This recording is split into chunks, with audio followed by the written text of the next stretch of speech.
Donc ici, maintenant, j'ai fait un mélange des deux graphiques. Ça va être plus facile de comprendre maintenant. En mars 2015, la société elle était cotée proche des 100 euros. Elle était à 90 euros. Janvier 2016, la société elle est baissée à 60 euros. Donc, dans cette période, si vous venez ici, vous allez trouver que la société en 2016, elle a versé 2,90 € par action. Donc, chacun qui avait une action de cette société a reçu 2,90 €.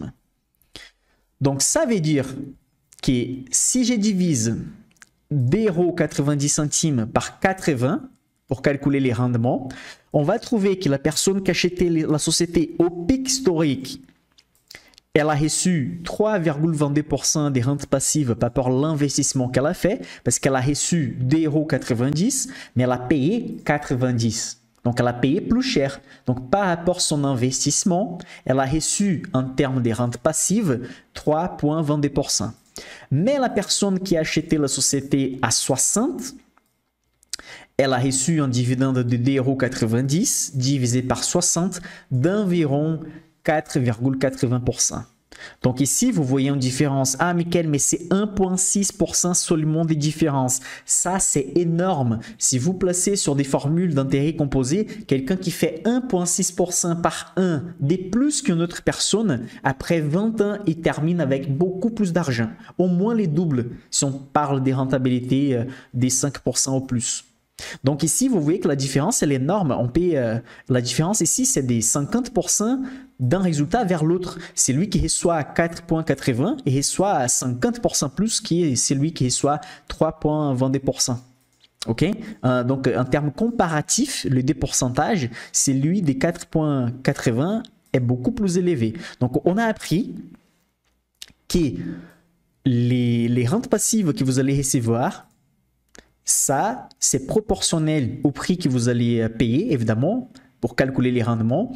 Et donc, ces pics que vous voyez sur les graphiques des rendements, c'est normalement dans les cas, dans les scénarios des baisses des sociétés. Ça veut dire qu'ici, en 2019-2020, ces pics qu'on voit, vous voyez la souris ici, vous voyez ces pics ici, c'est à nouveau une baisse de la valeur de la société. Et en 2023, à nouveau, ces petits pics qu'on voit ici, c'est la baisse de la société dans les marchés. OK? Bon, imaginons que quelqu'un commence à investir sur BASF en 2016-2015. Et il commence à acheter la société avec un prix de 60 €. Ensuite, la société monte, elle va à 80, 90. Après, elle descend à 60 € à nouveau. Après, elle descend à 50 €. Après, elle descend à 40 €. Après, elle monte à 50 €. Après, elle monte à 70 €. Ensuite, elle baisse à nouveau à 60, 50, 40. Donc, imaginons quelqu'un qui fait des achats réguliers. Ça veut dire, je vais acheter de BASF, je vais acheter cette société une fois par mois. Ou je vais acheter cette société une fois tous les 3 mois. Parce que je vais accumuler des actions pour recevoir de la rente passive. Donc, on va estimer que cette personne, elle a fait, par exemple, un prix moyen. Elle a acheté la société à 50, après elle a acheté à 40, après elle a acheté à 70. Donc, dans la moyenne, elle a payé 60 € par action. OK? Remarquez ici les versements des dividendes de quelqu'un qui a payé, par exemple, dans la moyenne, une personne qui a dans la moyenne 60 € par action. C'est son prix moyen. Donc, en 2016, elle a reçu 2,90 € par action. Donc, ça veut dire qu'elle a reçu 4,80% des rentes passives. En 2017, elle a reçu 3 €. En 2018, 3,10 €. En 2019, 3,20 €. En 2020, 3,30 €. En 2021, 3,30 €. En 2022, 3,40 €. Si on divise la valeur des dividendes versés par action divisé par les prix de l'action que cette personne a payé dans la moyenne, on va trouver les rendements. Donc, vous voyez qu'une société qui va augmenter les dividendes versés va augmenter aussi la rente passive de l'investisseur. Et si on va additionner ces valeurs sur la période de 2016 à 2022, on va trouver que la personne a gagné 36,95% qui est des rentes passives. Mais cette valeur ici, vous n'allez jamais trouver sur les fameux graphiques. Vous n'allez jamais trouver sur ces graphiques-là. Parce que les graphiques des sociétés qui sont affichés sur l'Internet vont jamais montrer la rente passive. Ah, Michael, mais pourquoi ils vont pas montrer la rente passive? Parce qu'il y a un investisseur qui a commencé en 2005, un autre qui a commencé en 2010, un autre qui a commencé en 2015, un autre qui a commencé dans les années 2000, il a vendu les actions en 2010. Donc, ils ne peuvent pas montrer la rentabilité d'une action avec les dividendes versés. Donc, ils vont montrer juste la valorisation de l'action. Ils ne vont pas afficher avec les dividendes versés.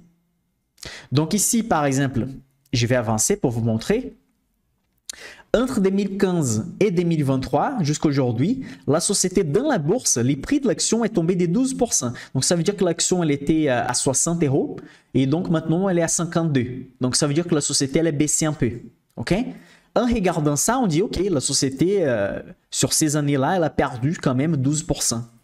Mais, en considérant les dividendes quand même, on va trouver 36,95% positif, ce qui va transformer la rentabilité de la société totale en quelque chose de positif. Donc, on ne peut pas négliger non plus la rente passive générée par la société.